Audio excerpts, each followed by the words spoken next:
our childhood is very important. We're like sponges, aren't we? We're just learning everything good and bad. We sure are. Yeah.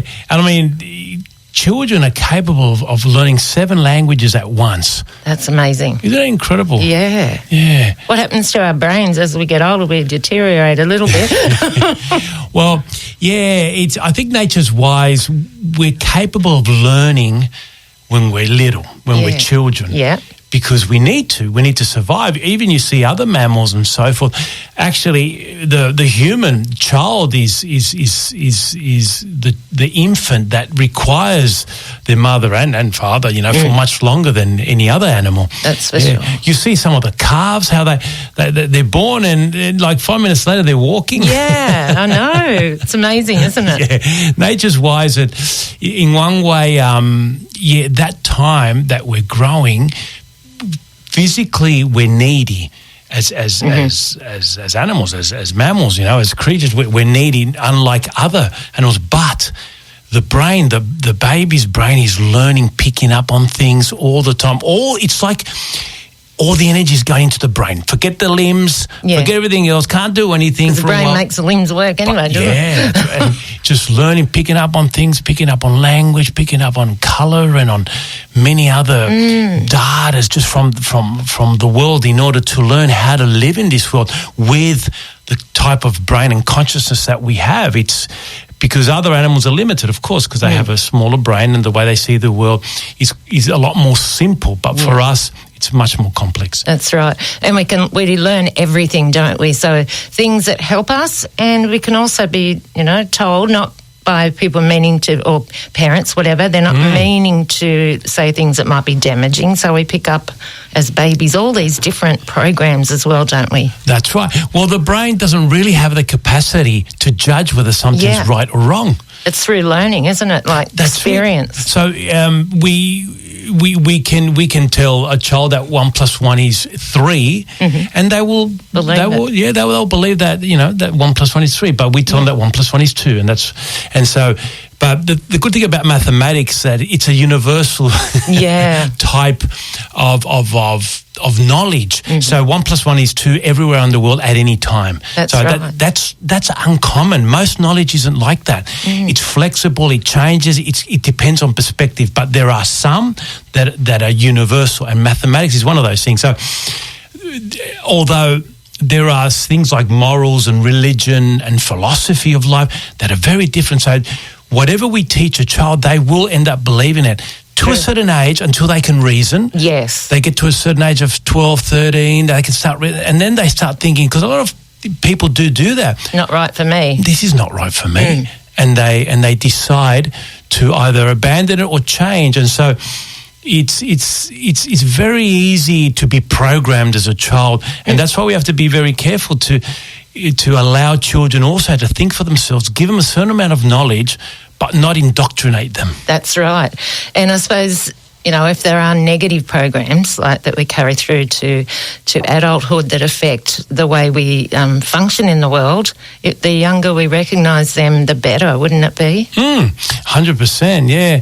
All our brains are different, of course, individually, but we have something in common that we share in a way. We all share a capacity to understand in one way or another what's right and wrong in not so much in the moral sense, but in what's best for us and best for the species in a way. Yes. So there's no way we could have survived all this time if there wasn't that innate, I believe anyway, that innate sense of goodness or what's right, what's wrong.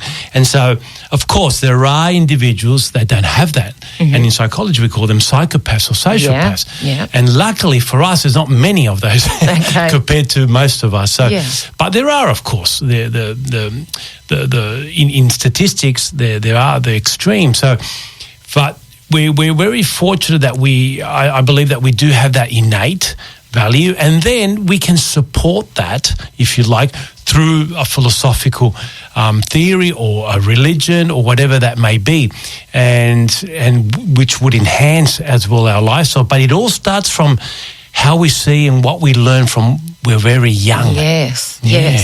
And some of those programs, if we recognise them, is it good to write them down and then sort of analyse and really think about them, because some of them we don't really notice. When they come to us. Yeah, and some of it's genetic too. Yeah. It's been proven through some studies in science and psychology, of course, that a lot of our belief systems can be passed on genetically.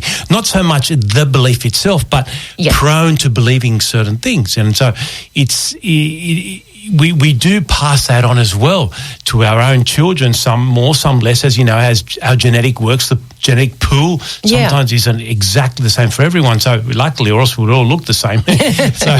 But there is sometimes that you meet someone and you might meet the son and they have a gesture and they go, that's exactly what your dad does. And they're not even aware of it. That's right. It's an idiosyncrasy, as we call it, that it might be the way they say something, the way they talk.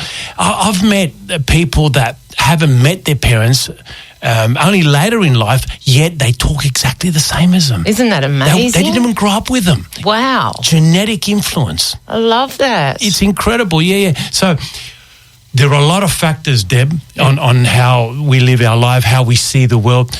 But when we're children, I mean, for us, we're past that. Yeah. But it's good to have our grandkids. It's important to introduce them to different things, different types of foods, different types of music. Yes. Yeah, music is unreal in that sense, because you don't need to be a musician to love music. And bring back the 60s to them and all of that. And well, 70s music is the universal language, they call it. Doesn't matter who you are, you could fall in love with a piece of music. And so for children, it does help, especially classical music, that type of music which is purely on instruments based.